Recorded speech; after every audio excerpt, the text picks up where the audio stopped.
Hello बच्चों, चलिए प्रश्न पढ़ते हैं। प्रश्न दिया है, प्राणियों में शत्रुओं द्वारा खाए जाने से बच निकलने की जन्मजात क्षमता होती है। इसी के कुछ उदाहरण नीचे दिए जा रहे हैं। बताइए कौन सा एक उदाहरण सही नहीं है। विकल्प ए है कैमिलियन में रंग परिवर्तन, विकल्प बी है सांपों के विषतंत, विकल्प सी है शलभों में अतिकृष्णता तथा विकल्प डी है पफर फिश में वायु निकलकर देह को फुला देना। तो इस प्रश्न में हमसे जो प्राणियों में शत्रुओं से बचने की क्षमता होती है उस विषय में यहाँ पर हमसे पूछा गया है।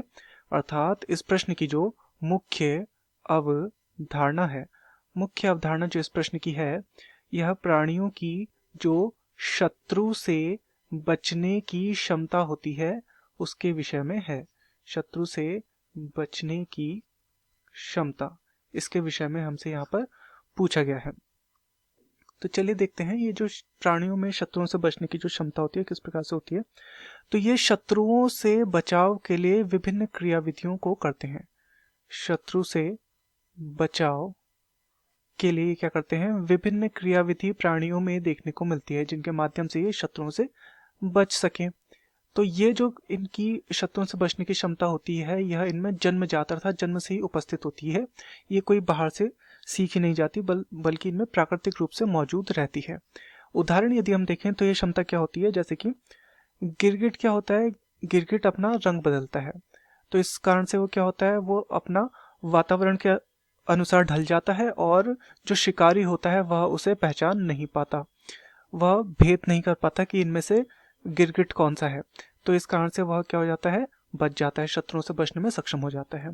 वहीं जो पफर फिश होती है या पफर मछली जो होती है, पफर फिश में देखा जाता है कि वह वायु लेकर अपनी देह को क्या हो जाती है, फूल जाती है।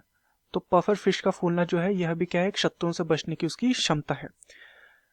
तथा यहाँ पर विकल्पों को देखते हैं कि इनमें से कौन कौन सी क्षमता है। हमें यहाँ पर बताना है कि कौन सा उदाहरण सही नहीं है, जो इसका उदाहरण नहीं है, शत्रुओं से बचने की क्षमता का उदाहरण नहीं है। विकल्प है कैमेलियन में रंग परिवर्तन, ये बिल्कुल इसका उदाहरण है, तो ये हमारा उत्तर नहीं हो सकता क्योंकि ये हमारा सही है।